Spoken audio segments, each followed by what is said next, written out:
Hello students, आज हम पढ़ने वाले हैं टेंस। अब पहले देख लेते हैं कि टेंस होते क्या हैं, इनकी डेफिनेशन क्या है। तो सबसे पहले हम टेंस का मीनिंग देख लेते हैं। टेंस का मतलब होता है काल। काल यानी समय, यानी कि टाइम। तो जो टेंस है हमें दो चीज़ों के बारे में बताते हैं, एक तो टाइम के बारे में और दूसरा वर्क के बारे में। तो टेंस से हमें एक तो टाइम का पता चलता है कि कोई भी काम किस टाइम पे हुआ है। दूसरा हमें पता चलता है वर्क के बारे में। वर्क मतलब कि कितना काम हुआ है, कार्य कितना हुआ है और किस टाइम पे हुआ है।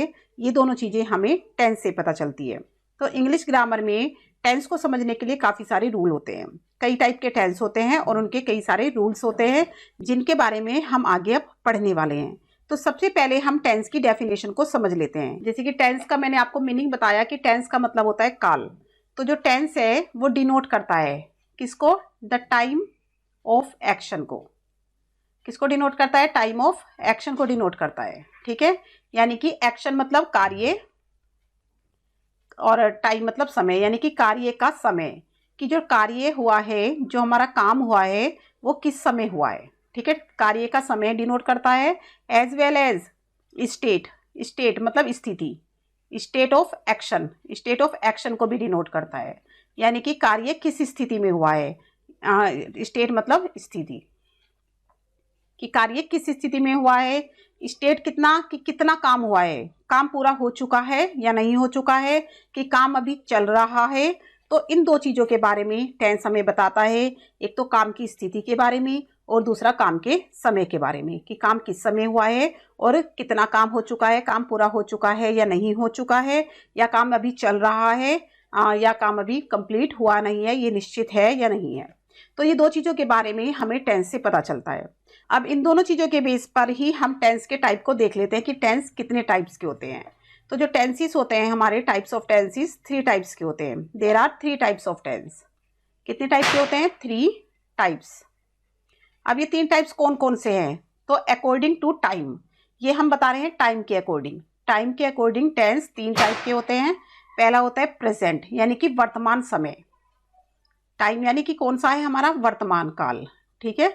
दूसरा वर्तमान काल मतलब कि जो काम अभी प्रेजेंट में हो रहा है, अभी काम जो चल रहा है या जो काम हम कर रहे हैं, तो उसको हम कहते हैं प्रेजेंट, यानी वर्तमान। दूसरा होता है पास्ट। पास्ट मतलब भूतकाल। भूतकाल मतलब जो बीत चुका है।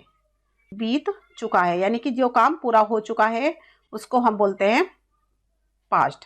बीत चुका है, पूरा नहीं हो चुका, जो काम पास्ट में, यानी कि जो काम हम कर चुके हैं, जो समय हमारा बीत चुका है, उसको बोलते हैं पास्ट टेंस। तो अभी देखते हैं फ्यूचर। फ्यूचर मतलब जो हमें बताता है भविष्य के बारे में, भविष्य काल के बारे में। भविष्य काल के बारे में हमें बताता है, यानी कि जो काम होने वाले हैं, होने वाले काम से ये हमें अवगत कराता है, यानी कि होने वाले काम के बारे में हमें बताता है। तो according to time tense 3 type के होते हैं। Present tense, past tense and future tense. Present का मतलब होता है वर्तमान काल और पास्ट का मतलब होता है भूतकाल, यानी कि जो बीत चुका है, यानी कि कल, जो हमारा कल था, जो बीत चुका था। एंड फ्यूचर का मतलब होता है आने वाला कल, यानी कि जो भविष्य काल होता है। तो अकॉर्डिंग टू टाइम आपको पता चल गया कि 3 टाइप्स के होते हैं। अब देख लेते हैं according to work. According to work जो हमारे टाइप्स ऑफ टेंस हैं वो कितने टाइप के होते हैं। तो अभी हमने क्या देखा यहाँ पे कि प्रेजेंट टेंस। प्रेजेंट मतलब टाइम, कि वर्तमान काल, और वर्तमान काल में काम की स्थिति, यानी कि काम का समय। इंडेफिनिट, इंडेफिनिट का मतलब होता है अनिश्चित। जैसे डेफिनिट और डेफिनिट मतलब होता है निश्चित, और निश्चित का उल्टा अनिश्चित, यानी कि इनडेफिनिट। इसको बोलते हैं हम अनिश्चित। अनिश्चित से मतलब होता है कि अब यहाँ पे निश्चित नहीं होता कि काम पूरा हो चुका है या नहीं हो चुका है, ये हम समझ नहीं पाते हैं इंडेफिनिट टेंस में। कि काम चल रहा है या पूरा हो चुका है, ये हम निश्चित नहीं कर पाते, तो उसको बोलते हैं indefinite. Perfect continuous. Perfect continuous में क्या होता है कि इसमें देखो परफेक्ट भी आ गया, यानी कि काम पूरा हो चुका है, और कॉन्टिन्यूस मतलब चल भी रहा है। अभी पहले इसको समझ लेते हैं परफेक्ट को। परफेक्ट मतलब होता है कि कंप्लीट। परफेक्ट का मतलब होता है कंप्लीट, यानी कि काम पूरा हो चुका है। ठीक है, पूरा हो चुका है, लिख लेते हैं इसको, पूरा हो चुका है। तो परफेक्ट टेंस में क्या होता है, हमें क्या पता चलता है, कौन सी स्थिति पता चलती है काम की, कि काम कंप्लीट हो गया है। और कॉन्टिन्यूस, कॉन्टिन्यूस मतलब लगातार चल रहा है, पूरा नहीं हुआ, ये काम हमारा चल रहा है। तो ये अकॉर्डिंग टू हमने वर्क देखा, ये हमारा है अकॉर्डिंग टू वर्क। वर्क के अकॉर्डिंग जो हमारा टेंस होते हैं वो 3 टाइप के होते हैं, इंडेफिनिट, परफेक्ट कॉन्टिन्यूस, परफेक्ट और कॉन्टिन्यूस। अभी हमने 3 टाइप के तो समझ लिए कि हमारा इंडेफिनिट का मतलब होता है अनिश्चित, परफेक्ट का मतलब होता है कि काम कंप्लीट हो गया, और कॉन्टिन्यूस मतलब लगातार हमारा काम चल रहा है। अभी हम देखते हैं चौथे टाइप को, जो है परफेक्ट कॉन्टिन्यूस। परफेक्ट कॉन्टिन्यूस का मतलब है कि काम चल रहा है लेकिन कुछ समय से चल रहा है, यहाँ पे हमें टाइम गिवन होता है, टाइम प्लस काम हमारा चल रहा है, काम चल रहा है। तो यहाँ पे टाइम भी साथ में गिवन होता है कि 2 घंटे से चल रहा है, 4 महीने से चल रहा है, 8 घंटों से चल रहा है, काम यहाँ पे चल रहा है लेकिन अभी खत्म नहीं हुआ है, ये इसलिए इसको हम परफेक्ट कॉन्टिन्यूस कहते हैं। तो अभी आपको समझ में आ गया होगा कि चारों टाइप के टेंस वर्क के अकॉर्डिंग, 3 टाइप के टेंस टाइम के अकॉर्डिंग। अब जो हमारे 3 टाइप के टेंस हैं उनके हमारे वर्क के अकॉर्डिंग 4 टाइप्स हैं। तो हमने क्या देखा, प्रेजेंट इंडेफिनिट, सबसे पहले है हमारा प्रेजेंट इंडेफिनिट, दूसरा है हमारा प्रेजेंट परफेक्ट कॉन्टिन्यूस, फिर है हमारा प्रेजेंट परफेक्ट और प्रेजेंट कॉन्टिन्यूस। ऐसे ही हम पास्ट की बात करेंगे। पास्ट में हमारा क्या है, पास्ट इंडेफिनिट, यानी कि पास्ट में भी अनिश्चित होता है, परफेक्ट कॉन्टिन्यूस भी होता है, पास्ट में परफेक्ट भी होता है और कॉन्टिन्यूस भी होता है। ऐसी फ्यूचर की बात करें तो फ्यूचर में भी 4 टाइप के होते हैं, इंडेफिनिट, परफेक्ट कॉन्टिन्यूस और परफेक्ट और यहाँ पर कॉन्टिन्यूस। तो जो हमारी ये 3 टाइप के जो हमारे टेंस है अकॉर्डिंग टू टाइम, तो ये तीनों के तीनों 4 टाइप के होते हैं अकॉर्डिंग टू वर्क। तो ये भी आपको समझ में आ गया होगा कि प्रेजेंट में कैसे 4 टाइप के होते हैं, पास्ट में कैसे होते हैं और फ्यूचर में कैसे होते हैं। तो अभी हम क्या करेंगे, इन टेंस को हम अभी अलग अलग समझेंगे। सबसे पहले हम बात करेंगे प्रेजेंट इंडेफिनिट की, पास्ट इंडेफिनिट की और फ्यूचर इंडेफिनिट की, यानी कि तीनों टाइप के इंडेफिनिट आज हम इस वाली क्लास में समझने वाले हैं। तो अभी इनको अलग अलग समझ लेते हैं। तो देख लेते हैं कैसे। प्रेजेंट इंडेफिनिट, प्रेजेंट मैंने जैसे आपको बताया था कि वर्तमान, ये हमारा टाइम से रिलेटेड है, वर्तमान काल यानी हमें समय बता रहा है। और इंडेफिनिट यानी कि वर्क, हमें वर्क के बारे में बता रहा है कि काम कैसे हुआ है, कि पूरा हो गया है, खत्म हो गया है, या चल रहा है। तो हमारा जो काम है वो अनिश्चित है। क्या है, अनिश्चित। अनिश्चित मतलब काम का हमें पता नहीं है कि काम हमारा खत्म हो चुका है, पक्का नहीं है, मतलब पक्का नहीं है कि अभी चल रहा है या खत्म हो चुका है या अभी कंटिन्यूसली हो रहा है। हम क्या देख रहे हैं कि वर्तमान काल में अनिश्चित वर्क के बारे में बात करेंगे हम, वर्तमान काल के अनिश्चित वर्क के। तो सबसे पहले हम देख लेते हैं इसकी पहचान, कि हम इसको कैसे पहचानेंगे। तो इसकी जो पहचान होगी तो हमारे वाक्य के जो लास्ट में आएगा, ता है, ती है, ते है। तो इन वाक्य को देख के, यानी कि इन शब्दों को देख के हमें पता चलेगा कि ये जो हमारा सेंटेंस है ये प्रेजेंट इंडेफिनिट है। जैसे हमने देखा वह पढ़ता है, वह पढ़ता है। तो हमने क्या देखा कि ता है, वह खेलती है, खेलती है। तो हम यहाँ पे क्या देख रहे हैं, ती है, या वे जाते हैं। तो कुछ ऐसे सेंटेंस हमें प्रेजेंट इंडेफिनिट में देखने के लिए मिलते हैं। तो ये जितने भी हमारे यहाँ सेंटेंस लिखे हुए हैं ये हैं प्रेजेंट इंडेफिनिट। और ये हमें किसको शो कर रहे हैं, ये हमें सब्जेक्ट की हैबिट शो करते हैं। हैबिट यानी कि आदत को शो करते हैं कि उसको ये काम करने की आदत है। हैबिट के बारे में बताते हैं किसी भी सब्जेक्ट की, किसकी, सब्जेक्ट की हैबिट के बारे में बताते हैं। अब जैसे वह पढ़ता है, तो ये सब्जेक्ट है वह, और पढ़ता क्या है, उसकी आदत है पढ़ने की, वह पढ़ता है। उसके खेलने की आदत है, वह खेलती है। उसकी जाने की आदत है कि वह जाता है। तो यहाँ पे हम क्या देख रहे हैं कि जो प्रेजेंट इंडेफिनिट टेंस होता है उसमें हमें किसी भी सब्जेक्ट की यानी कार्य के करने वाले की, कर्ता की आदत का पता चलता है। तो ये आपको समझ में आ गया होगा कि जो हमारे सेंटेंस है उसमें लास्ट में हमें क्या पता चलता है कि ता है, ती है, ते है, ऐसे शब्द आते हैं। ऐसे ही हम पास्ट इंडेफिनिट की बात करेंगे तो उसमें हमें पास्ट में आदत का पता चलेगा कि वह जाता था, वह खेलता था। और ऐसे ही हमारे फ्यूचर में हमें आदत का पता चलेगा कि वह पढ़ेगा, खेलेगा। तो ये सारे हमारे इंडेफिनिट क्या होते हैं, अनिश्चित होते हैं। इंडेफिनिट का मतलब होता है अनिश्चित, चाहे वो प्रेजेंट में हो, चाहे वो पास्ट में हो, चाहे वो फ्यूचर में हो। तो इन तीनों कालों में, इन तीनों समय में, प्रेजेंट, पास्ट और फ्यूचर, इन तीनों समय में हमें सब्जेक्ट के बारे में ये नहीं पता चलता कि उसका काम पूरा हो चुका है या वह काम अभी कर रहा है या वो करेगा, इसके बारे में हमें पता नहीं चलता है। ठीक है, अनिश्चित होता है, इसलिए इसको इंडेफिनिट कहते हैं।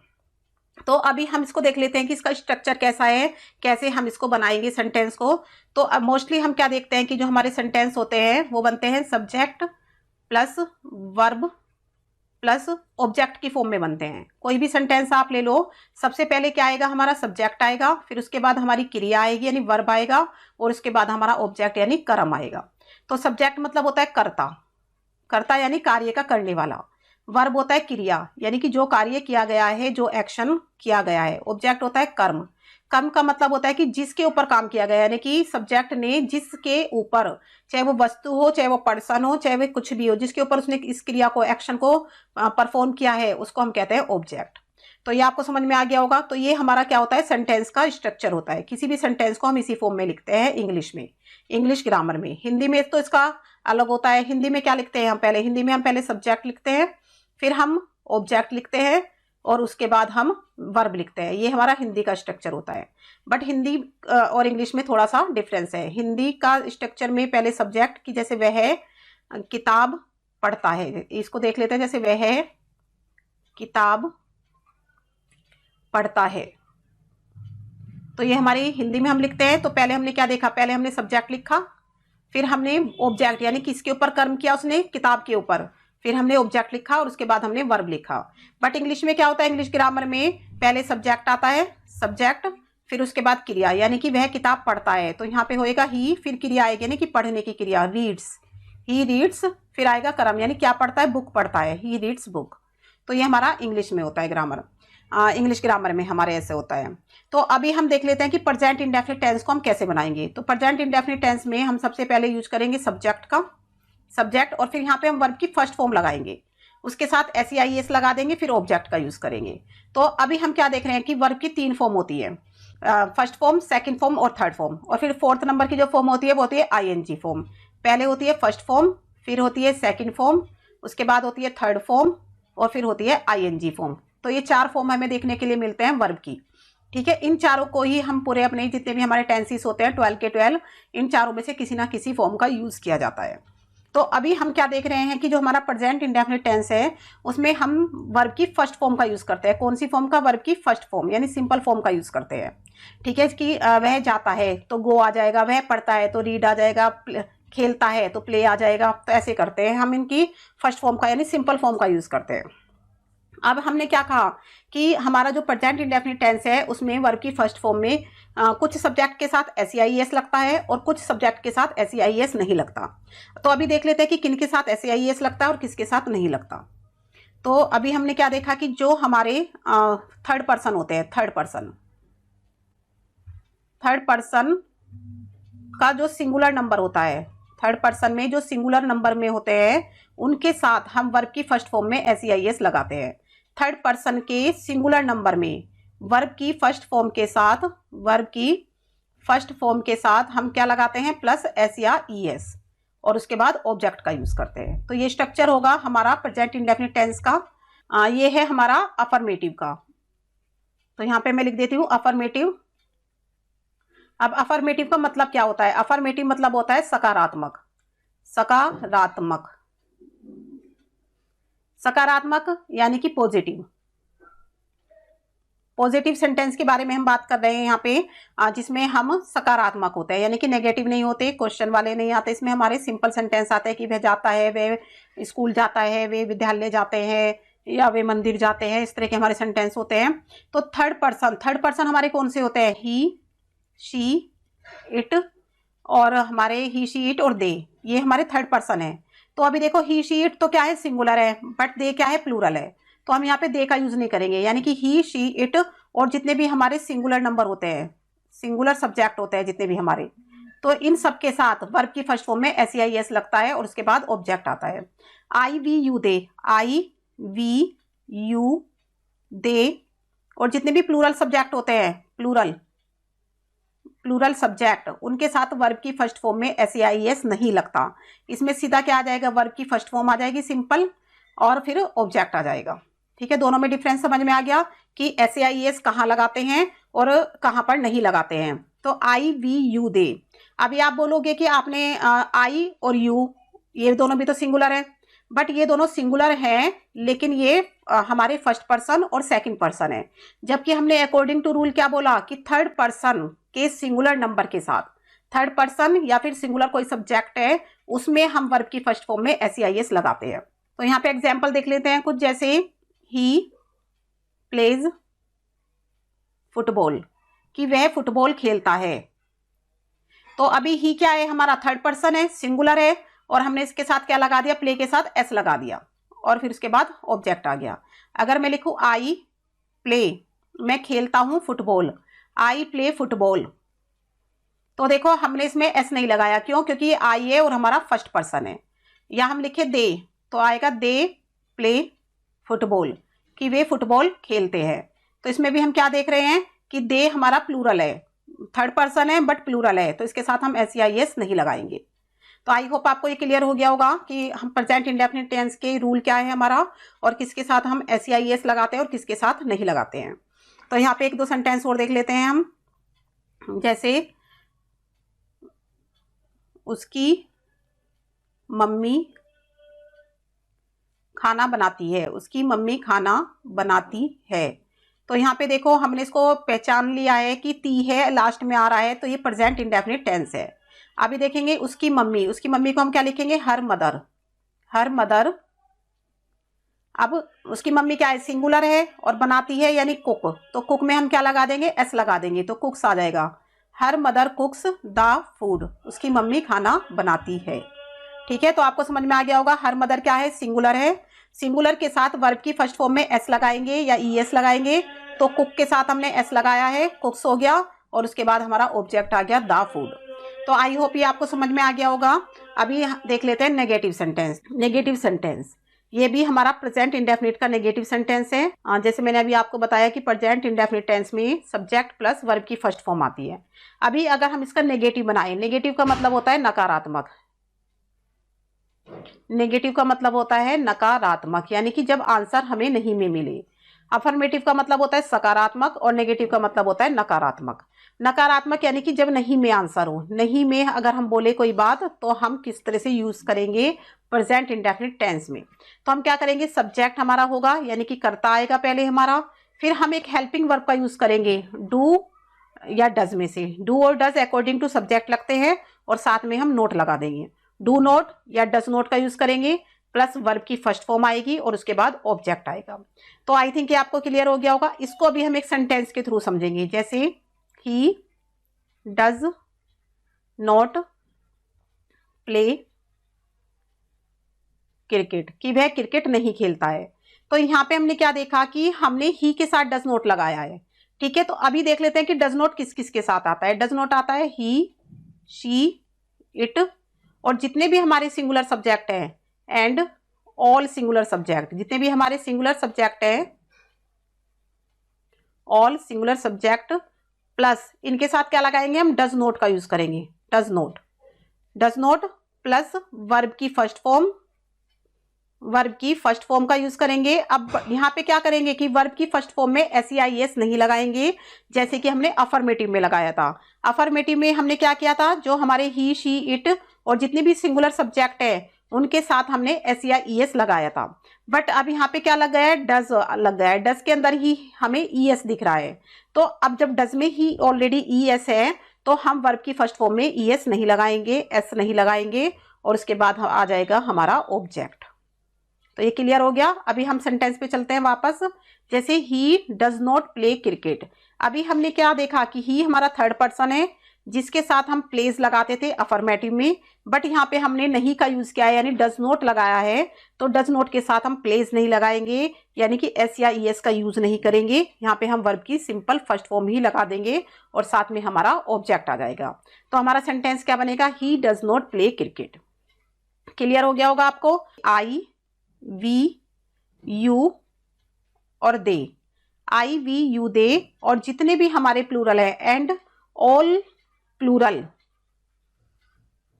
सब्जेक्ट, तो जितने भी हमारे प्लूरल सब्जेक्ट है उनके साथ हम किसका यूज करेंगे, डू नॉट का, उनके साथ हम डू नॉट का यूज करेंगे। Do not and does not हमारे हेल्पिंग वर्ब है यहाँ पर, तो यहाँ पर हम डू नॉट का यूज करेंगे, प्लस वर्ब की फर्स्ट फॉर्म लगाएंगे, वर्ब की फर्स्ट फॉर्म का यूज करेंगे, और प्लस हम ऑब्जेक्ट लगा देंगे। तो ये आपको क्लियर हो गया होगा। जैसे हम देख लेते हैं, they do not go to office, कि वे ऑफिस नहीं जाते हैं। तो यहाँ पे हमने क्या देखा, दे के साथ हमने डू नॉट का यूज किया है और फिर वर्ब की फर्स्ट फॉर्म का यूज किया है। तो ये आपको क्लियर हो गया। लेकिन अभी अगर हमारे वाक्य में, हमारे सेंटेंस में कभी नहीं का यूज हुआ है, कभी नहीं, तो कभी नहीं के लिए हम नेवर लगाते हैं। क्या लगाते हैं? नेवर, कि वह कभी स्कूल नहीं जाता है या वह कभी ऑफिस नहीं जाता है। तो हम कैसे बनाएंगे इसको देख लेते हैं। ही, इसको हम कैसे बनाएंगे देख लेते हैं। He never goes to office, कि वह कभी ऑफिस नहीं जाता है। तो अभी हमने क्या देखा कि जब हमने नेवर का यूज किया तो हमने गो के साथ ईएस का यूज किया है। तो ये आपको ध्यान रखना है कि अगर हम नेवर का यूज यानी कभी नहीं वर्ड का यूज कर रहे हैं, नेवर का यूज कर रहे हैं, तब हम वर्ब की फर्स्ट फॉर्म में एसईआईएस लगाएंगे। लेकिन अगर हम डज नॉट का यूज कर रहे हैं तो हम वर्ब की फर्स्ट फॉर्म में एसईआईएस नहीं लगाएंगे। तो ये क्लियर हो गया होगा आपको। He never goes to office. अगर हम यहाँ पे बात करें यू की, यू नेवर, कि अब यू के साथ हमने कभी नहीं का यूज किया है, तो यू नेवर टेक कॉफी। तो हमने क्या लिखा कि आप कभी कॉफी नहीं लेते हो। तो यहाँ पे हमने देखो टेक्स नहीं लिखा, बिकॉज क्योंकि आई वी यू दे और जितने भी प्लूरल सब्जेक्ट होते हैं उनके साथ वर्ब की फर्स्ट फॉर्म में एसईआईएस नहीं लगता है। तो नेवर के साथ हमने सेम रूल वही फॉलो किया है जो हमने अफर्मेटिव में किया था। तो आई थिंक आपको ये पूरा क्लियर हो गया होगा कि कहाँ पर हम एस लगाएंगे, एसईआईएस लगाएंगे और कहाँ पर हम एसईआईएस नहीं लगाएंगे, कहाँ पे हमें डू नोट का यूज करना है और कहाँ पे हमें डज नोट का यूज करना है। तो अभी नेक्स्ट चलते हैं अपने इंटेरोगेटिव सेंटेंस की तरफ। इंटेरोगेटिव का मतलब होता है प्रश्नवाचक, यानी कि प्रश्नवाचक वाक्य जहां पर हम क्वेश्चन पूछते हैं। प्रश्नवाचक, तो अभी हम प्रश्नवाचक वाक्य देखेंगे प्रेजेंट इंडेफिनिट टेंस के। अब यहाँ पे हमने क्या देखा कि जो हमने नेगेटिव में डू नॉट और डज नॉट का यूज किया था तो वही हेल्पिंग वर्ब हमारे सबसे पहले आ जाएंगे अगर वाक्य हमारा क्या से शुरू है। किससे शुरू है? क्या से। तो इसमें जो इंटेरोगेटिव सेंटेंस होते हैं वो दो टाइप के होते हैं। एक तो क्या से शुरू होने वाले जो वाक्य होते हैं, क्या से शुरू होने वाले वाक्य, और एक वो होते हैं जिनके बीच में, सेंटेंस के बीच में क्या, क्यों, कब, कहाँ, कैसे, जितने भी हमारे WH वर्ड होते हैं वो आते हैं। क्या से शुरू होने वाले वाक्य। तो क्या से शुरू होने वाले वाक्य कि क्या वह खाना खाता है। तो यहाँ पे देख लेते हैं, क्या वह खाना खाता है। अभी हमारे पास ये सेंटेंस है, क्या वह खाना खाता है, तो क्वेश्चन मार्क। तो इसकी इंग्लिश हम कैसे बनाएंगे? तो हमने क्या लिखा है ऊपर, पहले डू डज यानी हेल्पिंग वर्ब का यूज करेंगे, उसके बाद हम सब्जेक्ट लगाएंगे, उसके बाद हम वर्ब की फर्स्ट फॉर्म लगाएंगे और उसके बाद हम ऑब्जेक्ट का यूज करेंगे। तो देखो क्या वह, तो ही है, ही के साथ हमने क्या बताया था, डज, ही के साथ हम डज का यूज करेंगे, डज ही। अब यहाँ पे लिखा है खाता है, खाते हैं को बोलते हैं ईट, तो डज ही ईट खाना, the food, does he eat the food, क्या वह खाना खाता है। तो देखो यहाँ पे हमने क्या देखा कि सबसे पहले हमारा हेल्पिंग वर्ब आएगा डू या डज में से, उसके बाद हमारा सब्जेक्ट आएगा, फिर हमारी वर्ब की फर्स्ट फॉर्म आएगी और उसके बाद हमारा आएगा द फूड यानी कि ऑब्जेक्ट आएगा। तो ये आपको क्लियर हो गया होगा। अभी एक डू वाला बना लेते हैं कि क्या मैं एक पत्र लिखता हूँ, क्या मैं एक पत्र लिखता हूँ। तो ये हमारा वाक्य है, ये हमारा सेंटेंस है, क्या मैं एक पत्र लिखता हूँ। तो इसकी इंग्लिश कैसे बनाएंगे? अब देखो मैं का मतलब होता है आई के साथ यूज होगा डू का, तो डू आई, क्या मैं अब एक पत्र लिखता हूं तो हमारा आएगा लिखता हूं, पहले वर्ब आएगा, वर्ब हमारा होता है लिखना, वर्ब यहाँ पे है लिखना, लिखने की इंग्लिश होती है राइट, डू आई राइट।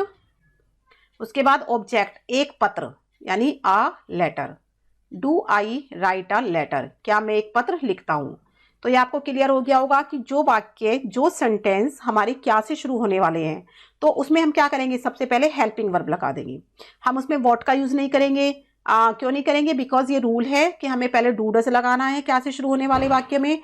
लेकिन अगर हमारे सेंटेंस के बीच में WH वर्ड, कौन से वर्ड आए? WH word. WH वर्ड कौन से होते हैं? जैसे कि क्यों, कब, कहाँ, कैसे, क्या, कितने, एक्सेट्रा। तो अगर ये शब्द हमारे, ये सारे वर्ड हमारे वाक्य के बीच में आए, तब हमारा क्या रूल होगा, तब हमारा सेंटेंस बनेगा। सबसे पहले हमारा WH वर्ड आएगा, जिस वर्ड की हम बात कर रहे हैं WH वर्ड आएगा। उसके बाद प्लस डू या डज यानी कि हेल्पिंग वर्ब आएगा। फिर हमारा सब्जेक्ट आएगा और उसके बाद हमारा सब्जेक्ट के बाद क्या आ जाएगा, वर्ब की फर्स्ट फॉर्म, वर्ब की फर्स्ट फॉर्म आएगी और उसके बाद हमारा ऑब्जेक्ट आएगा। तो ये स्ट्रक्चर बनेगा इस तरह से कुछ हमारा। तो पहले WH वर्ड, यहाँ पर एक सेंटेंस लिख लेते हैं हम, जैसे तुम अब क्या करते हो, तुम अब क्या करते हो। तो ये वाक्य है हमारा, ये सेंटेंस है हमारा, तुम अब क्या करते हो। अब देखो क्या जो शब्द है ये हमारा वाक्य के बीच में आया है। अगर हमारे वाक्य के शुरू में आया होता तो हम क्या करते, उसमें हम हेल्पिंग वर्ब का यूज करते। बट ये क्या वर्ड हमारे वाक्य के बीच में है तो हम यूज करेंगे वॉट का, यानी WH वर्ड का। तो हमारा बनेगा वॉट। उसके बाद हम हेल्पिंग वर्ब लेंगे, तो यू है, यू के साथ क्या लगेगा, डू। What do you. करने को क्या बोलते हैं, यहाँ पे करने को जो हमारा करना वर्ड है उसकी इंग्लिश होती है डू, तो यहाँ पे आ जाएगा do. What do you do. और अब को इंग्लिश में क्या बोलते हैं, नाउ। तो ये सेंटेंस हमारा कुछ इस तरह से बनेगा, what do you do now, कि तुम अब क्या करते हो। तो देखो हमने क्या बताया, पहले WH फैमिली वाला वर्ड, फिर उसके बाद हमारा हेल्पिंग वर्ब, फिर उसके बाद हमारा सब्जेक्ट, उसके बाद हमारा मेन वर्ब और उसके बाद हमारा ऑब्जेक्ट। तो आई थिंक ये आपको क्लियर हो गया होगा कि हमें इंटेरोगेटिव सेंटेंस को कैसे बनाना है। तो एक और देख लेते हैं, जैसे यहाँ पर वह कहाँ रहता है, वह कहाँ रहता है। तो इसकी इंग्लिश में बनानी है, रहता है, वह कहाँ रहता है। तो यहाँ पे देखो वेयर, यहाँ पे पहले वेयर आ जाएगा, वेयर। अब ही है, ही के साथ डज लगेगा, वेयर डज ही। और रहने की इंग्लिश होती है हमारी live, where does he live. तो अभी ये पूरा कंप्लीट हो चुका है, इसमें ऑब्जेक्ट नहीं है तो हम यहाँ पे हम ऑब्जेक्ट नहीं लगाएंगे, सिर्फ हमने पूछा है वह कहाँ रहता है, तो वेयर डज ही लिव, वह कहाँ रहता है। तो इस तरह के ये सेंटेंस आपको समझ में आ गए होंगे, इंटेरोगेटिव और हमारे ये नेगेटिव और अफर्मेटिव तीनों टाइप के आपको अच्छे से क्लियर हो गए होंगे। अभी हम यहाँ पे एक टाइप के सेंटेंस और होते हैं जिनको हम कहते हैं इंटेरोगेटिव नेगेटिव, यानी कि वहाँ पे प्रश्न भी पूछा जा रहा है और नहीं का भी यूज हो रहा है। तो हम बात करेंगे इंटेरोगेटिव नेगेटिव की। तो इंटेरोगेटिव नेगेटिव का देखो स्ट्रक्चर देख लेते हैं पहले। अगर वाक्य हमारा क्या से शुरू है, अगर सेंटेंस हमारा क्या से शुरू है, क्या से शुरू, तो क्या से शुरू होने वाले वाक्य में डू डज हमारा हेल्पिंग वर्ब आ जाएगा पहले, फिर सब्जेक्ट आ जाएगा और फिर नोट का यूज करेंगे। तो do does subject plus not plus verb की first form plus object, simple structure है। सिर्फ हमें क्या करना है, हमें नोट लगा देना है। जैसे हमारा इंटेरोगेटिव में हमने देखा था क्या से शुरू होने वाले में, यहाँ पे सिर्फ नोट लगाना है यहाँ पे। तो यहाँ पे देख लेते हैं, यहाँ पे एक सेंटेंस देख लेते हैं, क्या वह घर नहीं जाता है, क्या वह घर नहीं जाता है। तो वाक्य हमारा क्या है, सेंटेंस हमारा यहाँ पे क्या है कि क्या वह घर नहीं जाता है। तो देखो अभी यानी प्रश्न भी पूछ रखा है और नहीं यानी कि नेगेटिव में भी है, तो इंटेरोगेटिव नेगेटिव दोनों ही चीजें हैं इसके अंदर। तो अभी हमारा वाक्य कहाँ से शुरू है, क्या से। तो क्या से हम क्या लगाएंगे, पहले डू या डज में से एक वर्ड लगाएंगे।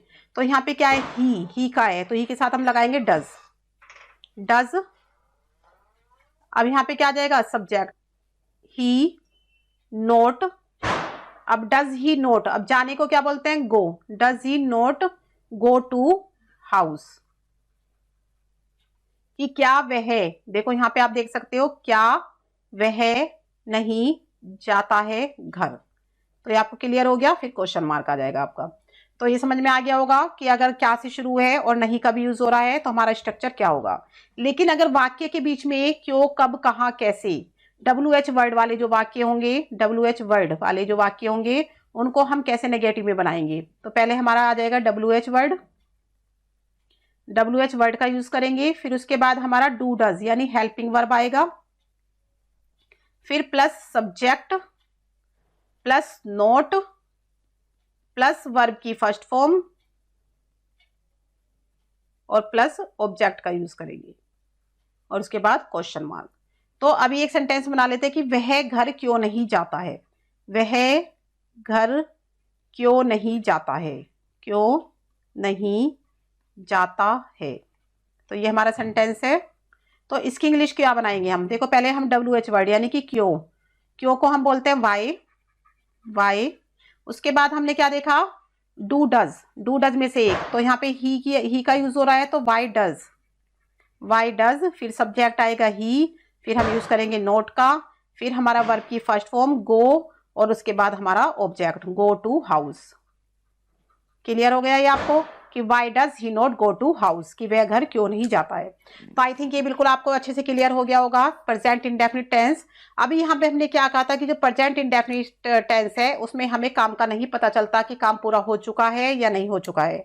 जैसे वे खाना खाता है, तो खाता है उसकी हैबिट है, लेकिन हमें नहीं पता वो खाना खा चुका है या खा रहा है या वो खाता रहेगा, तो ये नहीं पता, यानी कि अनिश्चित है। तो आई थिंक ये आपको बिल्कुल क्लियर हो गया होगा प्रेजेंट इंडेफिनिट के बारे में। अभी ऐसे ही हम बात करेंगे पास्ट इंडेफिनिट की, कि पास्ट में अनिश्चित काम कैसे होते हैं। तो देख लेते हैं पास्ट इंडेफिनिट। बात करते हैं हम पास्ट इंडेफिनिट के बारे में। अब जो पास्ट इंडेफिनिट टेंस है वो है हमारा भूतकाल का अनिश्चित वाक्य, भूतकाल का। तो पास्ट हमारा भूत हो गया, भूतकाल, पास्ट हमारा भूतकाल हो गया। और इंडेफिनिट मतलब अनिश्चित, यानी कि पास्ट टेंस में अनिश्चित काम, यानी कि काम का हमें नहीं पता, काम पूरा हुआ था, नहीं हुआ था, चल रहा था, क्या हो रहा था, तो ये चीज का हमें पता नहीं चलता है। ठीक है, तो इसमें हम क्या करेंगे? सबसे पहले हमारा जो स्ट्रक्चर देख लेंगे कि कैसे बनाते हैं हम इसको। तो सब्जेक्ट आएगा पहले, यानी कि कर्ता, काम का करने वाला। फिर हम क्या लगाएंगे? Second form of the verb, यानी कि वर्ब की सेकेंड फॉर्म का यूज होगा और प्लस ऑब्जेक्ट का यूज होगा। तो ये स्ट्रक्चर है। इस स्ट्रक्चर को समझने के लिए कि भाई ये क्यों आया, तो सबसे पहले हम देख लेते हैं कि वाक्य को हम कैसे पहचानेंगे। तो आइडेंटिफिकेशन क्या होगी हमारे सेंटेंस की? ये होगी कि वाक्य के लास्ट में, अंत में जो शब्द आएंगे वो होंगे आ, ई, ए, ता था, ती थी, ते थे, या फिर था, थी, थे, एक्सेट्रा। तो ये वाक्य के अंत में हमें ऐसे कुछ शब्द देखने के लिए मिलेंगे, जैसे कि वह आया, या वह आता था, या वह आया था। तो इस तरह से वह आई, वह आती थी, या वह आई थी। तो इस तरह के वाक्य के अंत में हमें शब्द देखने के लिए मिलेंगे कि वह घर गया, वह चला गया, उसने खाना खाया, उसने पानी पिया, तो या उसने पानी पिया था, या वह पानी पीता था। तो ऐसे वाक्य हमें देखने के लिए मिलेंगे। तो इसका जो स्ट्रक्चर बनेगा, मतलब जो इसका सेंटेंस बनेगा, वो बनेगा सब्जेक्ट में हम वर्ब की सेकंड फॉर्म लगाएंगे। और एक सबसे इंपॉर्टेंट बात यहाँ पर है कि जो सेकंड फॉर्म होती है वर्ब की, उसका सिर्फ एक ही जगह पर यूज होता है, सिर्फ पास्ट इंडेफिनिट टेंस के अंदर यूज होता है। अदरवाइज कहीं पर सेकंड फॉर्म का यूज नहीं होता है। सिर्फ ये आपको ध्यान रखना है कि सेकंड फॉर्म का यूज कहाँ पर होता है? सिर्फ पास्ट इंडेफिनिट टेंस के अंदर होता है। अदरवाइज हमें कहीं पर भी 12 के 12 जो टेंस होते हैं वहां पर हमें कहीं पर भी सेकंड फॉर्म का यूज देखने के लिए नहीं मिलता है। तो इसको समझ लेते हैं एक सेंटेंस के थ्रू। जैसे मैंने एक पत्र लिखा, कि मैंने एक पत्र लिखा, या मैं एक पत्र लिखता था। इसको हम ऐसे भी लिख सकते हैं, लिखता था, या मैंने एक पत्र लिखा था। तो ये तीनों तरह से हम इसको बोल सकते हैं, मीनिंग एक ही होगा। देखो, मैंने एक पत्र लिखा, मैंने एक पत्र लिखा था, और मैं एक पत्र लिखता था। तो इसमें कोई फर्क नहीं पड़ेगा इनकी इंग्लिश में, तीनों में सेम ही इंग्लिश बनेगी, चाहे लिखा हो, चाहे लिखा था, या लिखता था, सेम बात है। तो देखो अभी क्या करेंगे? मैंने यानी कि सब्जेक्ट आई। अब लिखने की होती है राइट, राइट की सेकंड फॉर्म होती है wrote. I wrote a letter, कि मैंने एक पत्र लिखा, या मैं एक पत्र लिखता था, या मैंने एक पत्र लिखा था। तो आई रोट आ लेटर। ये क्लियर हो गया कि हम सेकंड फॉर्म का यूज करेंगे। या फिर लिखोगे तुम गए, तुम गए, ठीक है, तो आएगा यू वेंट, तुम गए, सेकंड फॉर्म। या यहाँ पे लिखेंगे हम गए, तो वी वेंट, वी वेंट। या वह आज मंदिर गए थे, वह आज मंदिर गए थे।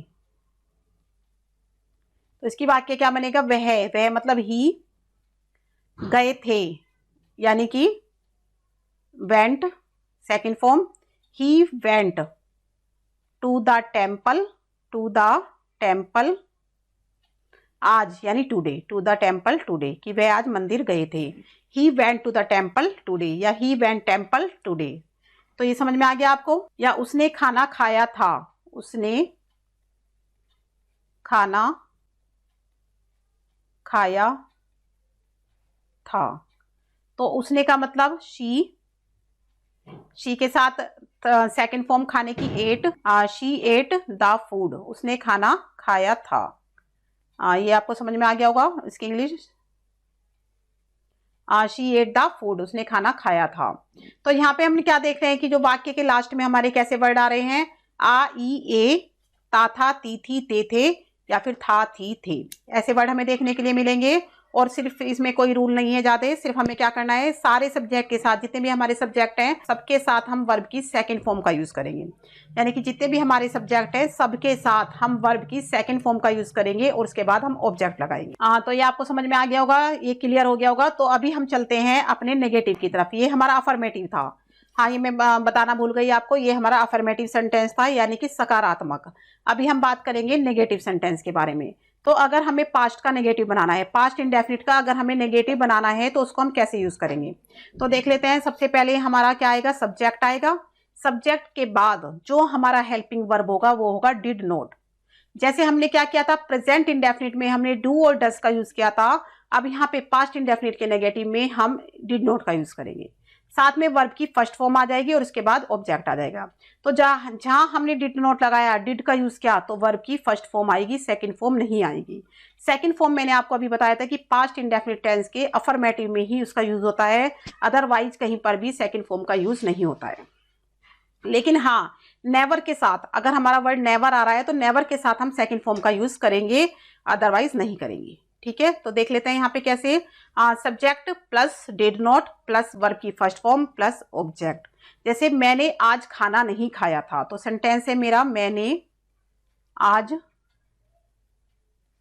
खाना नहीं खाया था।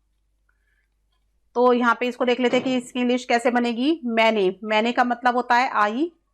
अब मैंने क्या कहा कि नहीं, नेगेटिव वाली जो सेंटेंस है, अगर हमारा पास्ट में हो रहा है कि खाया था, आ था, यानी कि, तो यहाँ पे क्या आएगा, आई के साथ डिड नॉट का यूज, आई डिड नॉट। अभी हमने क्या करा था कि अफर्मेटिव में हमने सेकंड फॉर्म लगाई थी, बट डिड नॉट के साथ वर्ब की फर्स्ट फॉर्म लगी थी। I did not eat the food, मैंने आज खाना नहीं खाया था, फूड टुडे, टुडे मतलब आज। क्लियर हो गया होगा आपको ये कि मैंने आज खाना नहीं खाया था कि इंग्लिश कैसे बनेगी। पहले सब्जेक्ट का यूज करेंगे, फिर हेल्पिंग वर्ब का यूज करेंगे, फिर मेन वर्ब का यूज करेंगे और उसके बाद हमारा ऑब्जेक्ट आएगा। तो ये हमारे सेंटेंस बनाने का बहुत ही सिंपल तरीका है कि पहले हमेशा सब्जेक्ट आता है। सब्जेक्ट मतलब काम का करने वाला, जिसने उस काम को किया है, एक्शन को किया है, यानी क्रिया को किया है। उसके बाद हमारा अगर हेल्पिंग वर्ब का यूज हो रहा है तो helping verb, otherwise main verb, और मेन वर्ब के बाद ही हमारा ऑब्जेक्ट आता है, जिसके ऊपर काम किया गया है, यानी कि कर्ता ने जिसके ऊपर, जिस वस्तु के ऊपर, जिस आदमी के ऊपर, जिस पर्सन के ऊपर काम को किया है, वो हमारा ऑब्जेक्ट होता है। क्लियर हो गया आपको ये। तो अभी ये कुछ सेंटेंस और देख लेते हैं यहाँ पे। जैसे देख लेते हैं, आई नेवर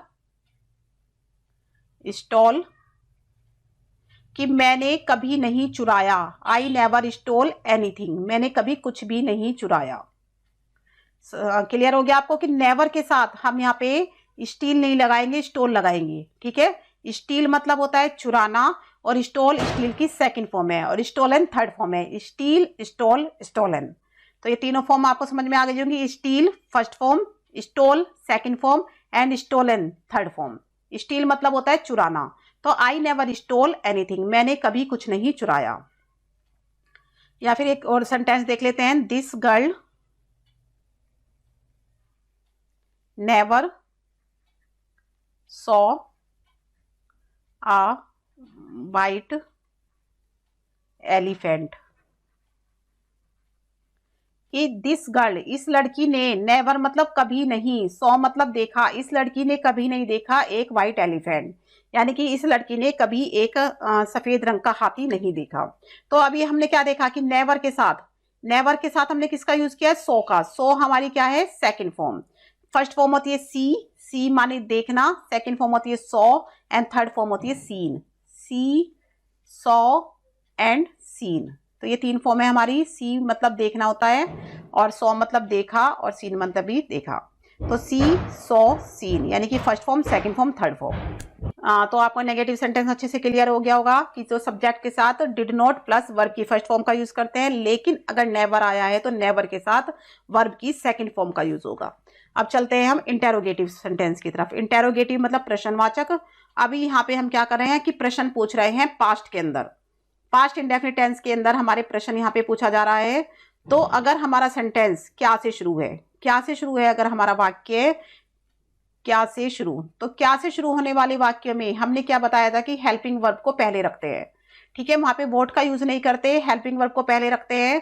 तो जो पास्ट का हमारा हेल्पिंग वर्ब है वो है डिड, तो हम यहाँ पे डिड को पहले रखेंगे। डिड के साथ हमारा सब्जेक्ट आएगा, फिर वर्ब की फर्स्ट फॉर्म आएगी, फिर ऑब्जेक्ट आएगा, फिर क्वेश्चन मार्क आएगा। तो अभी हम सेंटेंस देख लेते हैं यहाँ पे कि क्या यह लड़का यहां सोया था, क्या यह लड़का यहां सोया था। तो ये वाक्य है हमारा, ये सेंटेंस जो आपके सामने लिखा है। तो अभी हमने क्या देखा कि सोया था यानी कि पास्ट की बात हो रही है, पास्ट इंडेफिनिट की बात हो रही है कि क्या यह लड़का यहां सोया था। तो क्या से शुरू होने वाले वाक्य में हम क्या लगाएंगे, डिड पहले लगाएंगे। Did this boy, did this boy, यह को बोलते हैं दिस। डिड मतलब क्या, दिस बॉय यह लड़का, सोया था, सोया था की इंग्लिश होती है स्लीप, तो हम फर्स्ट फॉर्म का यूज करने वाले हैं, तो स्लीप आ जाएगा यहाँ। डिड दिस बॉय स्लीप, यहाँ को हम इंग्लिश में बोलते हैं हेयर। तो ये समझ में आ गया आपको, did this boy sleep here, क्या ये लड़का यहाँ पर सोया था। तो ये क्लियर हो गया। नेक्स्ट चलते हैं। तो अभी हम देख लेते हैं WH वाले वर्ड। WH फैमिली वाले जो वर्ड होते हैं, WH वर्ड यानी कि क्वेश्चन वर्ड जो होते हैं हमारे, उनसे वो अगर वाक्य के बीच में आए, कहाँ पर आते हैं वो, वाक्य के बीच में आते हैं कि उसने क्या किया। तो क्या वर्ड वाक्य के बीच में आया, तो उसको हम कैसे बनाएंगे। तो देख लेते हैं। पहले हमारा WH वर्ड का यूज होगा। पहले WH वर्ड, ये मैंने आपको बता दिया क्या होते हैं, प्लस हेल्पिंग वर्ब यानी डिड, प्लस सब्जेक्ट, प्लस यहाँ पे वर्ब की फर्स्ट फॉर्म आएगी, वर्ब की फर्स्ट फॉर्म, और उसके बाद हमारा ऑब्जेक्ट आएगा, ये स्ट्रक्चर है इसका, और उसके बाद क्वेश्चन मार्क आएगा। तो अभी हमने क्या देखा कि WH वाले वर्ड वाक्य के बीच में आ रहे हैं, बीच में आ रहे हैं पास्ट टेंस के अंदर, तो उनकी इंग्लिश क्या बनेगी, कैसे बनेगी। तो यहाँ पे एक सेंटेंस देख लेते हैं। तुम आज कहाँ गए थे, तुम आज कहाँ गए थे। तो ये वाक्य है हमारा, तुम आज कहाँ गए थे। इस सेंटेंस में देख लेते हैं क्या होता है। अभी देखो यहाँ पे क्या है, कहाँ वर्ड, कहाँ WH वर्ड है जो कि वाक्य के बीच में आया है, तो इसको हम क्या ले आएंगे, पहले ले आएंगे। तो वेयर, अभी डिड का यूज करेंगे बिकॉज उसके बाद हेल्पिंग वर्ब लगाते हैं। वेयर डिड, फिर हमारा सब्जेक्ट आएगा यू। अब गए थे की इंग्लिश क्या होती है, गो, तो यहाँ पे आएगा गो, और उसके बाद आज को हम बोलते हैं टुडे। ठीक है, where did you go today, तुम आज कहाँ गए थे। तो यहाँ पे वाक्य देख लेते हैं हम। अब एक नेक्स्ट, राम ने आज क्या खाया था, राम ने आज क्या खाया था। तो देख लेते हैं इसकी इंग्लिश कैसे बनेगी हमारी। तो अभी देखो क्या शब्द बीच में आ रहा है, पहले नहीं आ रहा, तो हम क्या की इंग्लिश लगाएंगे, वॉट। वॉट के बाद हेल्पिंग वर्ब डिड, सब्जेक्ट यानी राम, वॉट डिड राम। अब वर्ब खाया था, तो खाने की इंग्लिश क्या होती है, ईट। वॉट डिड राम ईट, और टुडे आज, राम ने आज क्या खाया था, तो इंग्लिश क्या बनेगी, what did Ram eat today. तो आई थिंक ये क्लियर हो गया होगा इंटेरोगेटिव सेंटेंस। तो अभी चलते हैं इंटेरोगेटिव नेगेटिव की तरफ, जो कि हमारा पास्ट इंडेफिनिट का इंटेरोगेटिव नेगेटिव है। तो पास्ट इंडेफिनिट का जो इंटेरोगेटिव नेगेटिव है उसकी इंग्लिश हम कैसे बनाएंगे। तो देख लेते हैं सबसे पहले कि अगर सेंटेंस हमारा क्या से शुरू हुआ है, क्या से, तो उसकी इंग्लिश कैसे बनेगी। यहाँ पे लिखेंगे, क्या तुमने यह किताब नहीं चुराई। तो इंग्लिश सेंटेंस क्या है हमारा, क्या तुमने यह किताब नहीं चुराई। तो वाक्य हमारा किससे शुरू है, क्या से, और हमारा क्या है, नेगेटिव यानी नहीं, तो यानी कि इंटेरोगेटिव और नेगेटिव दोनों आ रहे हैं। तो तो जब वाक्य क्या से शुरू हो तो हम क्या लगाते हैं, हेल्पिंग वर्ब पहले लगाते हैं। तो यहाँ क्या लगेगा फिर हमारा, क्या की इंग्लिश यहाँ पे क्या लगेगी, डिड। उसके बाद सब्जेक्ट यानी यू, डिड यू, फिर आएगा नोट, क्या तुमने नहीं चुराई, चुराई की इंग्लिश होती है steel, did you not steel यह किताब, दिस बुक। क्लियर हो गया आपको, did you not steel this book, क्या तुमने यह किताब नहीं चुराई। अगर यही वाक्य हमारा WH फैमिली वाले वर्ड के साथ होता कि तुमने यह किताब क्यों नहीं चुराई, तो इसकी इंग्लिश हम कैसे बनाएंगे, कि तुमने यह किताब क्यों नहीं चुराई, तो क्यों की इंग्लिश आएगी वाई। उसके बाद हम क्या यूज करेंगे, हेल्पिंग वर्ब। जैसे मैंने आपको पहले भी बताया कि WH फैमिली के बाद हेल्पिंग वर्ब का यूज करते हैं। तो why did you not steel this book, कि तुमने यह किताब क्यों नहीं चुराई। क्लियर हो गया आपको। तो हमने क्या करा, पहले WH वर्ड हमने लगाया, WH फैमिली का वर्ड, फिर हमने हेल्पिंग वर्ब, फिर हमने सब्जेक्ट, फिर हमने नोट का यूज किया, उसके बाद वर्ब की फर्स्ट फॉर्म और उसके बाद ऑब्जेक्ट। ये स्ट्रक्चर है हमारा सेम। नेक्स्ट हम देख लेते हैं कि तुमने अपना पाठ याद क्यों नहीं किया, तुमने अपना पाठ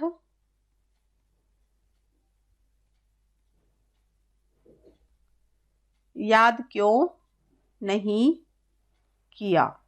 तो ये सेंटेंस है हमारा, तुमने अपना पाठ याद क्यों नहीं किया। तो देखो क्यों वर्ड आया है हमारा, तो हम वाई पहले ले लेंगे, वाई, उसके बाद क्या लगाएंगे, हेल्पिंग वर्ब वाई डिड, फिर उसके बाद सब्जेक्ट यू, फिर नहीं नॉट, फिर याद करना, याद करना मतलब लर्न, अपना, अपने के लिए यू के साथ क्या आता है, योर लेसन, क्या तुमने अपना पाठ याद क्यों नहीं किया। तो why did you not learn your lesson, why did you not learn your lesson. अभी यहाँ पे देखो यू के साथ हमने अपने के लिए योर लगाया है, यू के साथ अपने के लिए हमने यहाँ पे योर लगाया है। तो यहाँ पे मैं आपको बता देती हूँ, जब भी कभी अपना वर्ड आए, देखो यहाँ पे अपना वर्ड आ रहा है, अपना, तुम के साथ अपना आ रहा है, तो मैं के साथ अपना, उसके साथ अपना, कि उसने अपना पाठ याद क्यों नहीं किया, या मैंने अपना पाठ याद क्यों नहीं किया। तो हम अपने के लिए क्या लगाते हैं, आई के साथ लगाते हैं हम माई, एंड शी के साथ लगाते हैं हम हर, ही के साथ लगाते हैं हम हिज, दे के साथ लगाते हैं हम देयर, एंड वी के साथ लगाते हैं हम आर, एंड यू के साथ लगाते हैं हम योर। तो ये आपको याद रखना है, ये जो वर्ड है हमारे ये आ रहे हैं अपने के लिए। जब भी वाक्य में हमें अपना वर्ड दिखाई दे तो अपने के लिए यूज करते हैं इसको, अपने के लिए। ठीक है, कि तुमने अपना पाठ याद क्यों नहीं किया, उसने अपना काम पूरा क्यों नहीं किया। और हाँ इट के साथ लगाते हैं हम इट्स। तो ये आपको क्लियर हो गया होगा कि किसके साथ कौन सा वर्ड लगाते हैं। तो ये इंटेरोगेटिव नेगेटिव आपने अच्छे से देख लिया। अभी हमने क्या सीखा, प्रेजेंट इंडेफिनिट टेंस के बारे में, पास्ट इंडेफिनिट टेंस के बारे में, और अभी हमारा जो नेक्स्ट है फ्यूचर इंडेफिनिट के बारे में देख लेते हैं। Future indefinite tense, future indefinite यानी कि कोई भी काम भविष्य काल में हो रहा है लेकिन हमें काम का पता नहीं चल रहा कि काम पूरा हुआ है या नहीं हुआ है। तो फ्यूचर मतलब होता है भविष्य काल, फ्यूचर का मतलब होता है भविष्य काल। भविष्य काल में इंडेफिनिट टेंस को हम कैसे करेंगे, ठीक है। टाइम हमारा क्या है फ्यूचर, और वर्क हो रहा है हमारा इंडेफिनिट यानी अनिश्चित वर्क हो रहा है। अब इसको सबसे पहले देख लेते हैं इसकी पहचान क्या है। भाई फ्यूचर के इंडेफिनिट को हम कैसे पहचानेंगे। फ्यूचर के इंडेफिनिट को पहचानेंगे हम लास्ट में क्या देखेंगे, गा, गे और गी एक्सेट्रा। तो ऐसे वर्ड हमें दिखाई देंगे जैसे वे खाना खाएगा, वे जाएंगे, वे अपना काम पूरा करेगी। तो ये सब वाक्य के अंत में हमें गा, गे, गी अगर हमारे आ रहे हैं तो आपको समझ जाना है तुरंत कि हम फ्यूचर इंडेफिनिट की बात कर रहे हैं।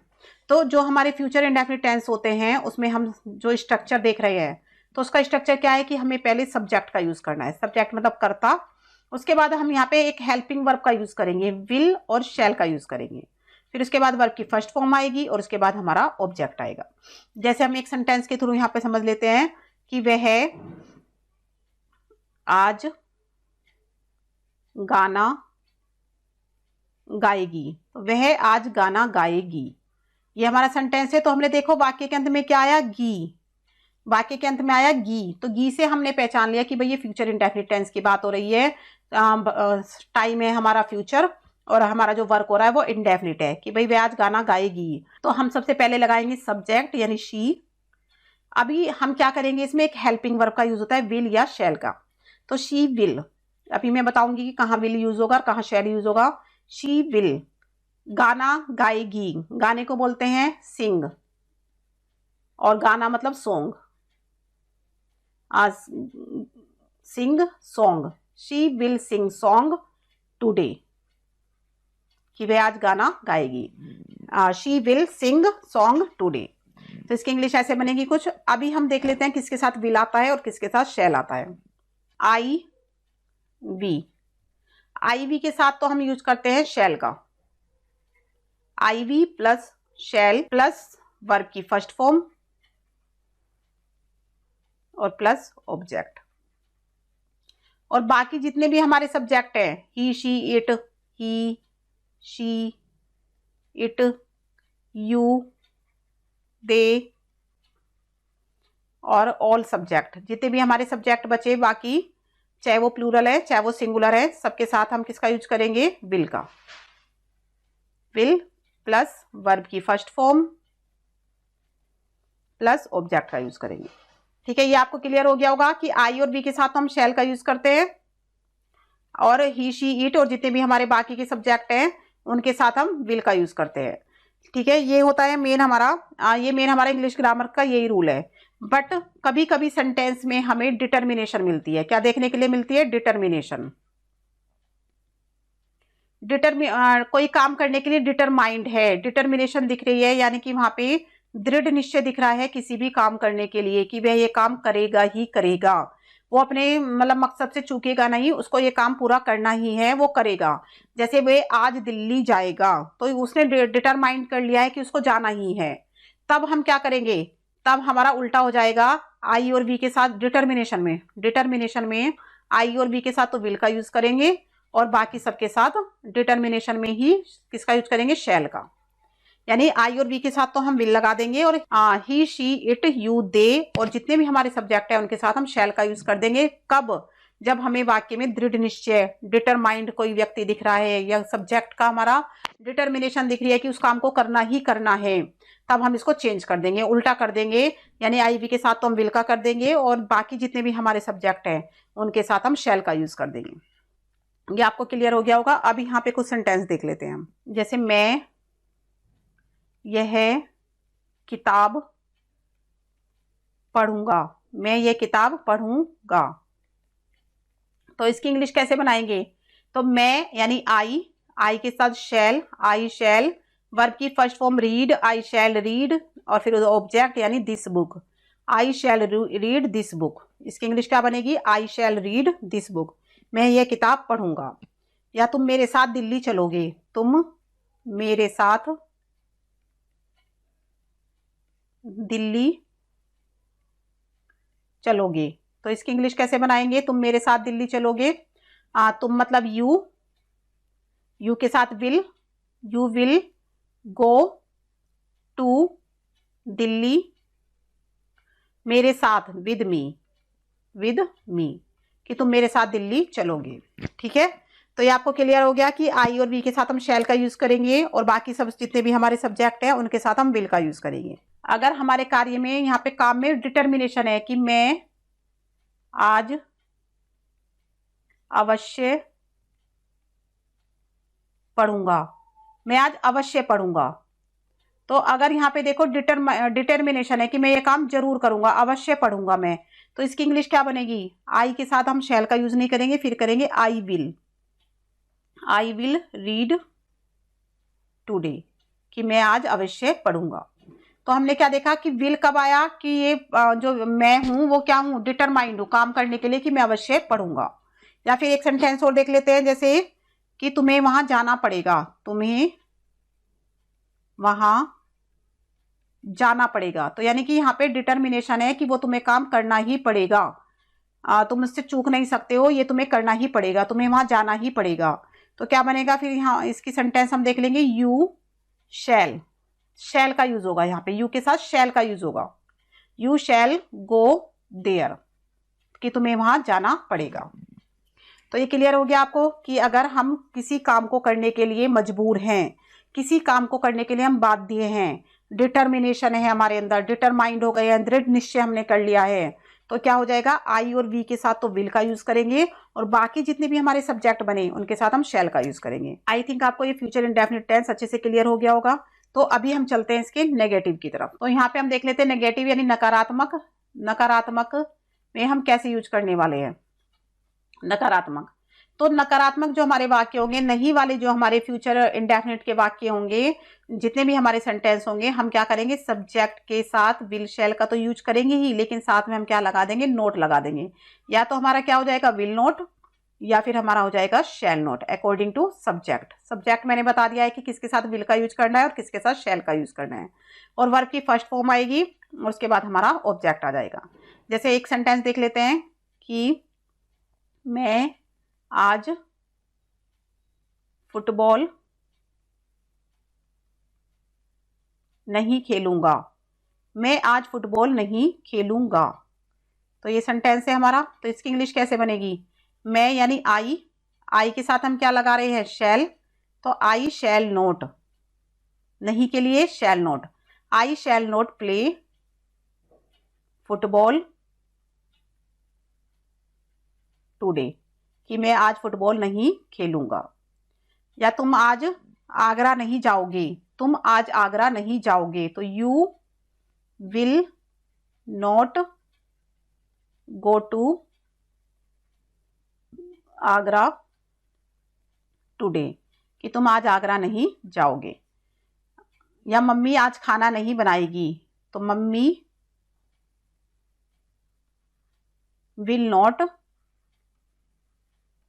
कुक द फूड टुडे, कि मम्मी आज खाना नहीं बनाएगी। तो ये हमारे सिंपल सेंटेंस है, नेगेटिव सेंटेंस है हमारे। तो ये आपको समझ में आ गया होगा कि विल और शैल के बाद हम नोट लगाते हैं। तो अगर यही हमारे इंटेरोगेटिव में हो रहे हैं, यानी कि फ्यूचर इंडेफिनिट के इंटेरोगेटिव की अगर हम बात करें और जो वाक्य हमारे क्या से शुरू हैं, तो सबसे पहले हम देखेंगे क्या से शुरू होने वाले, क्या से शुरू होने वाले वाक्यों को हम कैसे बनाएंगे फ्यूचर इंडेफिनिट के अंदर। तो हम क्या करेंगे, हेल्पिंग वर्ब, यानी कि जो हमारा हेल्पिंग वर्ब है विल शैल, उसको पहले ले आएंगे। सब्जेक्ट से पहले ले आएंगे विल शैल को, उसके बाद हम सब्जेक्ट लगाएंगे, फिर वर्ब की फर्स्ट फॉर्म आएगी और उसके बाद हमारा ऑब्जेक्ट आ जाएगा। तो जैसे हमने एक सेंटेंस के थ्रू इसको समझेंगे हम यहाँ पे। जैसे क्या मैं आज एक पत्र लिखूंगा, क्या मैं आज एक पत्र लिखूंगा। तो ये सेंटेंस देख लेते हैं इसकी इंग्लिश कि क्या मैं आज एक पत्र लिखूंगा। तो क्या की इंग्लिश, यानी कि क्या से शुरू होने वाला वाक्य है, तो हम क्या करेंगे, विल या शैल में से अकॉर्डिंग टू सब्जेक्ट हम पहले लगा देंगे। तो मैं के साथ क्या लगेगा, शैल, शैल आई। अब क्या आएगा, वर्ब की फर्स्ट फॉर्म, यानी लिखूंगा, आई राइट अ लेटर टुडे। ठीक है, क्लियर हो गया। लेकिन अगर हमारा WH वर्ड वाला, WH फैमिली वाला अगर हमारा सेंटेंस है, WH फैमिली की अगर हम बात करते हैं, इससे भी रिलेटेड हमारा कोई वर्ड आ रहा है वाक्य के बीच में, तब हमारा कैसे बनेगा। तो पहले हमारा WH वर्ड आएगा, WH वर्ड यूज करेंगे, फिर हम क्या करेंगे, हेल्पिंग वर्ब का यूज करेंगे, यानी कि विल और शैल का यूज करेंगे। उसके बाद हमारा सब्जेक्ट आ जाएगा, उसके बाद हमारा वर्ब की फर्स्ट फॉर्म आ जाएगी, वर्ब की फर्स्ट फॉर्म, और उसके बाद हमारा ऑब्जेक्ट आ जाएगा, और फिर उसके बाद क्वेश्चन मार्क। तो यहाँ पे सेंटेंस देख लेते हैं, यह कार्य कैसे करेगा, कि वह ये कार्य कैसे करेगा। तो क्वेश्चन मार्क। अभी हमने क्या देखा कि WH फैमिली वाला वर्ड, तो यहाँ पे क्या है, कैसे। कैसे की इंग्लिश क्या होती है, हाउ। उसके बाद हम क्या लगाएंगे, हेल्पिंग वर्ब, और अकॉर्डिंग टू सब्जेक्ट। तो यहाँ पे क्या है, ही के साथ आएगा विल, हाउ विल ही। अब करने की इंग्लिश क्या होती है, do, how will he do इस काम को, यानी कि this work, how will he do this work, कि वो यह काम कैसे करेगा। तो ये क्लियर हो गया आपको कि अगर हमारा क्या से शुरू होने वाला है, तो पहले हमारा हेल्पिंग वर्ब आ जाएगा, अगर हमारा क्या बीच में है तो व्हाट की इंग्लिश पहले आ जाएगी, यानी कि WH फैमिली वाले वर्ड पहले आ जाएंगे, उसके बाद हेल्पिंग वर्ब आएगा, उसके बाद सब्जेक्ट आएगा, उसके बाद वर्ब की फर्स्ट फॉर्म आएगी और फिर ऑब्जेक्ट का यूज होगा। तो नेक्स्ट चलते हैं हमारे इंटेरोगेटिव नेगेटिव की तरफ। तो इंटेरोगेटिव नेगेटिव यानी कि जिसमें हमारा प्रश्न भी पूछा गया है और जिसमें हमारा नहीं में भी आंसर है, यानी कि प्रश्न और नेगेटिव यानी कि दोनों साथ में है, इंटेरोगेटिव भी और नेगेटिव भी। तो उसमें क्या होगा, इसमें भी दो तरह से होते हैं, एक तो क्या से शुरू होने वाले और एक WH फैमिली वाले। तो अगर हमारा सेंटेंस क्या से शुरू है, किससे शुरू है, क्या से, तो क्या से शुरू होने वाले सेंटेंस के लिए जो हमारा स्ट्रक्चर होगा वो क्या होगा, पहले हमारा हेल्पिंग वर्ब विल और शैल पहले आएगा, फिर हमारा सब्जेक्ट लगेगा, उसके बाद हम नोट लगाएंगे, यानी सब्जेक्ट के बाद नोट लगाएंगे, फिर वर्ब की फर्स्ट फॉर्म आ जाएगी और उसके बाद हमारा ऑब्जेक्ट और क्वेश्चन मार्क। सिंपल। तो अभी हम इसको एक सेंटेंस के थ्रू समझ लेते हैं। आई थिंक आपको स्ट्रक्चर अच्छे से क्लियर हो गया होगा, क्योंकि ऐसे ही हमने प्रेजेंट और पास्ट में भी सेम स्ट्रक्चर को फॉलो किया था, सिर्फ हमारा हेल्पिंग वर्ब अलग था। अभी यहाँ पे हम क्या देखेंगे, क्या वह यहाँ नहीं आएगी, क्या वह यहाँ नहीं आएगी। तो ये क्या देखा आपने कि क्या से भी शुरू हो रहा है और नहीं में भी इसका नहीं में भी है ये और क्या से भी शुरू हो रहा है।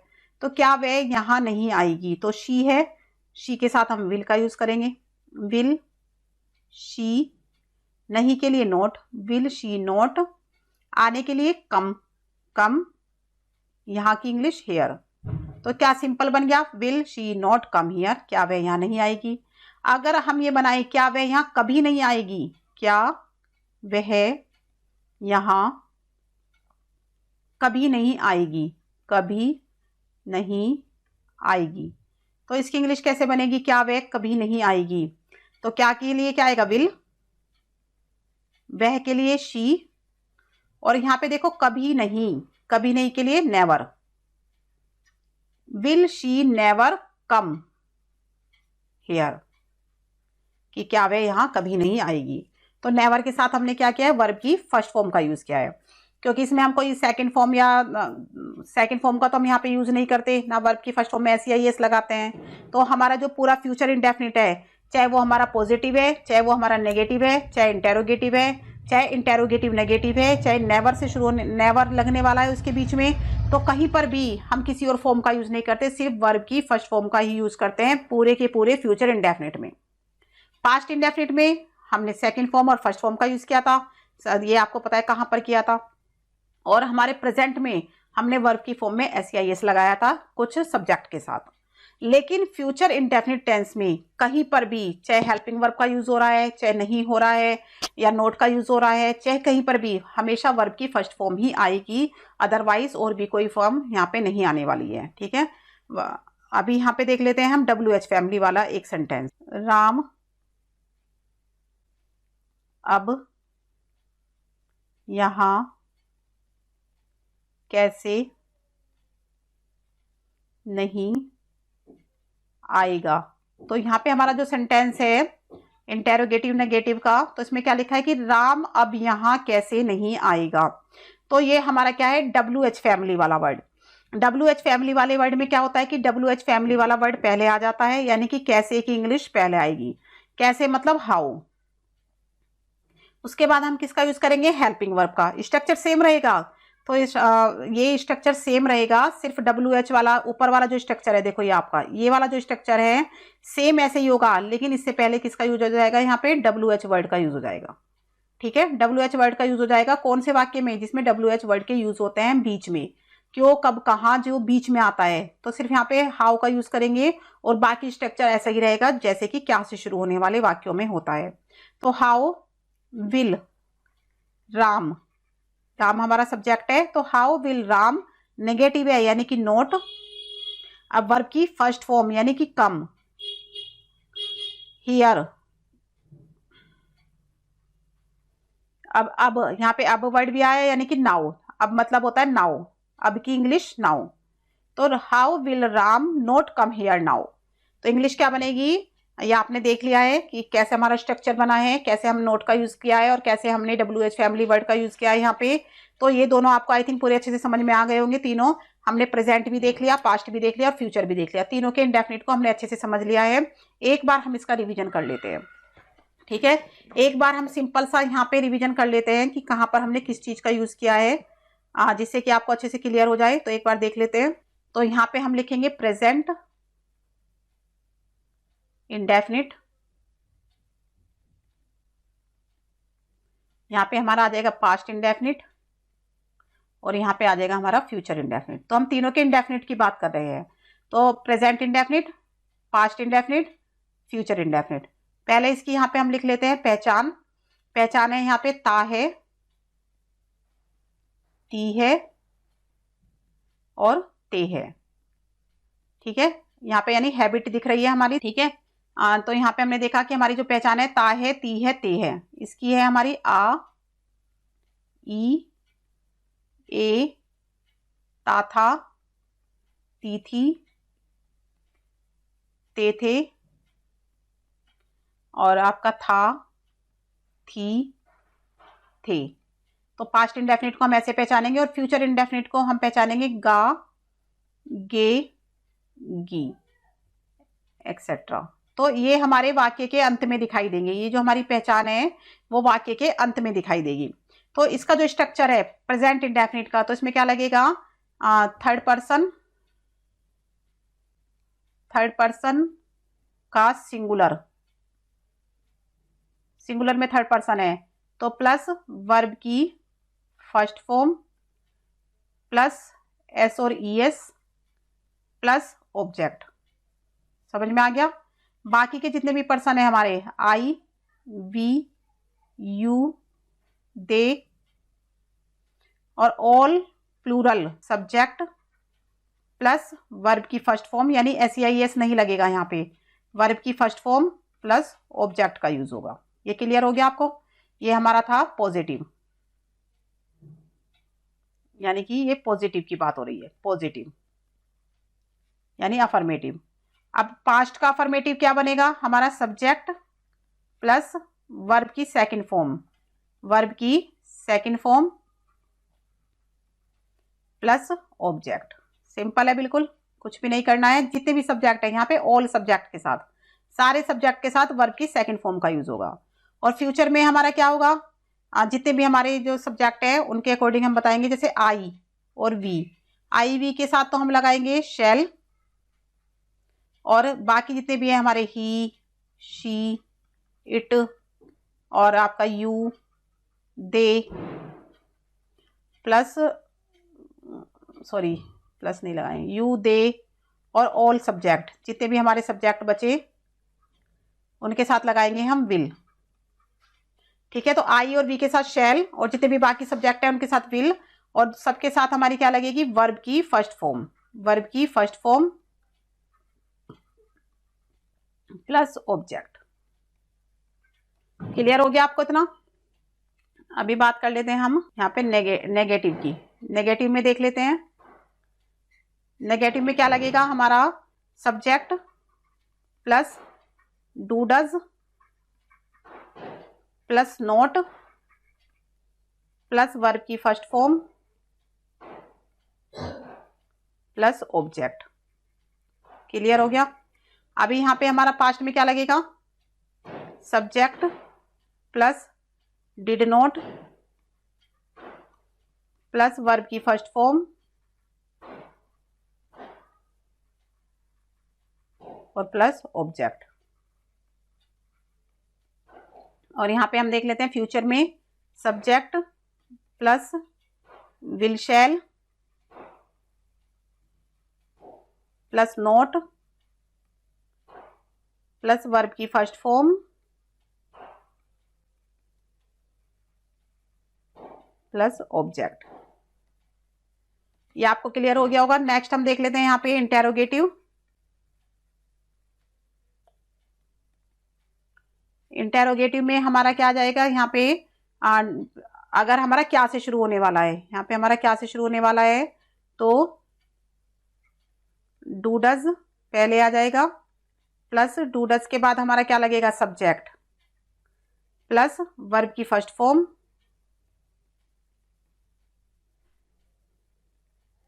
Plus object. इसमें हमारा डिड लग जाएगा, यहाँ पे did plus subject plus verb की फर्स्ट फॉर्म और प्लस ऑब्जेक्ट। और फ्यूचर में हमारा क्या आ जाएगा, विल शैल पहले आ जाएगा, will shell plus subject plus verb की फर्स्ट फॉर्म और प्लस ऑब्जेक्ट। तो आई थिंक आपको ये क्लियर हो गया होगा। ये टेबल से आपको अच्छे से समझ में आ गया होगा कि हम पहले इसको कैसे पहचानेंगे, पॉजिटिव में क्या यूज करेंगे, नेगेटिव में क्या यूज करेंगे, इंटेरोगेटिव में। इंटेरोगेटिव में हमारे WH फैमिली वाले जो है वो आपको समझ में, इसका स्ट्रक्चर लिख देती हूँ फिर भी मैं, WH वाला। आई थिंक आपको इतना समझ में आ गया होगा। तो अभी इसको यहाँ पे क्लियर कर लेते हैं।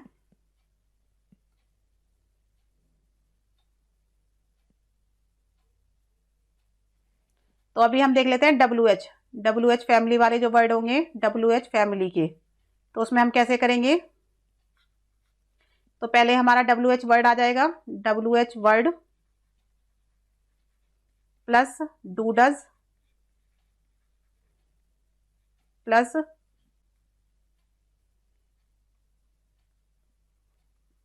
सब्जेक्ट प्लस वर्ब की फर्स्ट फॉर्म प्लस ऑब्जेक्ट।